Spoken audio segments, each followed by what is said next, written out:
press the bell icon on the YouTube app and never miss another update.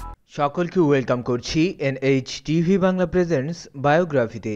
বায়োগ্রাফির এখনকার আয়োজনে আমরা জানার চেষ্টা করব বীর মুক্তিযোদ্ধা খালেদ মোশাররফ বীর উত্তম সম্পর্কে। আর ভিডিওটি শুরু করার আগে একটি বিশেষ রিকোয়েস্ট, আপনি যদি প্রথমবারের মতো আমাদের এই চ্যানেলটিতে এসে থাকেন তাহলে অবশ্যই সাবস্ক্রাইব করে বেল আইকনটিতে প্রেস করে দিতে ভুলবেন না। সেই সাথে আপনার কোনো রিকোয়েস্টেড ভিডিও অথবা আমাদের ভিডিওগুলি সম্পর্কে কোনো মতামত থেকে থাকলে সেটি কমেন্ট সেকশনে জানিয়ে দিতে পারেন। চলুন তাহলে আর কথা না বাড়িয়ে ভিডিওটি শুরু করা যাক।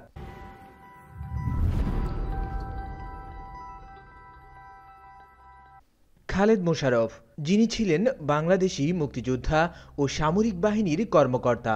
1971 সালের মুক্তিযুদ্ধে খালেদ মোশাররফ মুক্তিবাহিনীর 2 নং সেক্টরের কমান্ডার হিসেবে দায়িত্ব পালন করেন এবং তিনি ছিলেন কে ফোর্সের সর্বাধিনায়ক।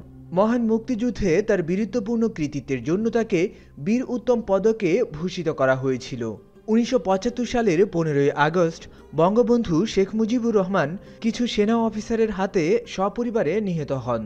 আর এরপর বাংলাদেশ সেনাবাহিনীতে বিরাজ করছিল চরম বিশৃঙ্খলা অবস্থা এবং তাদের মধ্যে কোনো চেইন অব কমান্ড ছিল না। সেনাবাহিনীতে শৃঙ্খলা ফিরিয়ে আনতে 3 নভেম্বর খালেদ মোশাররফ নেতৃত্ব দিয়ে দ্বিতীয় অভ্যুত্থান ঘটান এবং এরপর 7 নভেম্বর পাল্টা অভ্যুত্থানে সামরিক বাহিনীর সৈনিকদের হাতে খালেদ মোশাররফ নিহত হন। খালেদ মোশাররফই হচ্ছেন প্রথম বাঙালি সেনা অফিসার যিনি বঙ্গবন্ধুর আহ্বানে সাড়া দিয়ে পাকিস্তানি হানাদার বাহিনীর বিরুদ্ধে বিদ্রোহ ঘোষণা করে মুক্তিযুদ্ধে অংশগ্রহণ করেছিলেন। মুক্তিযুদ্ধের সময় বাংলাদেশের রণাঙ্গনকে মোট 11টি সেক্টরে ভাগ করা হয়েছিল, যার মধ্যে 2 নম্বর সেক্টর ছিল অত্যন্ত গুরুত্বপূর্ণ, কেননা এখানেই বাংলাদেশের মুক্তিযুদ্ধের সবচেয়ে গুরুত্বপূর্ণ যুদ্ধ সংঘটিত হয়েছিল। আর এই 2 নং সেক্টরেই ছিল ট্রেনিং সেন্টার, যেখানে ভারতীয়দের সহায়তা ছাড়াই গেরিলা যুদ্ধের ট্রেনিং দেওয়া হতো। ট্রেনিংয়ের দায়িত্ব ছিলেন মেজর হায়দার। ট্রেনিংপ্রাপ্ত মুক্তিযোদ্ধারা ঢাকায় বড় বড় অপারেশন চালিয়েছিল, যার অন্যতম উদাহরণ হচ্ছে ক্র্যাক প্লাটুন। খালেদ মোশাররফের ইচ্ছা ছিল যুক্তিবাদী প্রতিটি বাঙালি যেন যুদ্ধে অংশগ্রহণ করতে পারে। অনেক কিছুই জানা হলো তার সম্পর্কে। এবার চলুন একান্ত ব্যক্তিগত তথ্যগুলো সংক্ষেপে জেনে নেওয়ার চেষ্টা করি। খালেদ মোশাররফের গ্রামের বাড়ি জামালপুর জেলার ইসলামপুরের মোশাররফগঞ্জে। জন্ম 1937 সালের 1 নভেম্বর। বাবা মোশাররফ হোসেন ছিলেন একজন পাট ব্যবসায়ী। মায়ের নাম জামিলা আখতার। মোশাররফ হোসেন ইসলামপুরের একজন প্রভাবশালী ব্যক্তি ছিলেন। তার নাম অনুসারেই গ্রামটির নাম মোশাররফগঞ্জ। খালেদ মোশাররফের পরিবারে ছিল 5 ভাই 5 বোন। ছোটবেলায় 3 ভাই মারা যায়। খালেদ মোশাররফ ছোটবেলা থেকেই খুবই মেধাবী ছিলেন। তার শৈশব কাটে মোশাররফগঞ্জে আর চট্টগ্রামে। পড়াশোনা শুরু করেন ইসলামপুর হাই স্কুলে। ময়মনসিংহ জেলা স্কুলেও 2 বছর পড়াশোনা করেছেন। তারপর চলে যান মামার বাসায়। মামা থাকতেন কক্সবাজার। সেখান থেকেই 1953 সালে মাধ্যমিক পাশ করেন। এরপর ভর্তি হন ঢাকা কলেজে।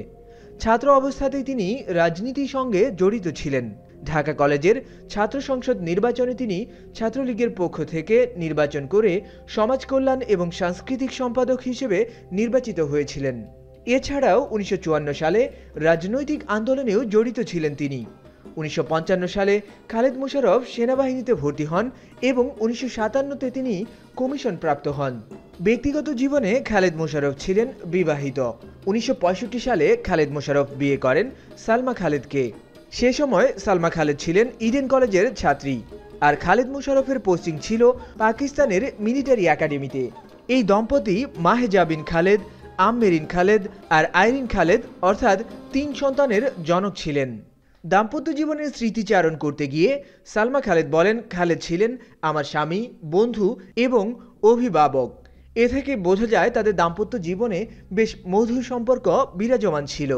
এই ছিল এখনকার মতো। আবার আপনাদের সাথে কথা হবে নতুন কোনো ভিডিওতে নতুন কোনো বিষয় নিয়ে। That's it all about our today's video. Thank you very much for being with us and see you later in next videos.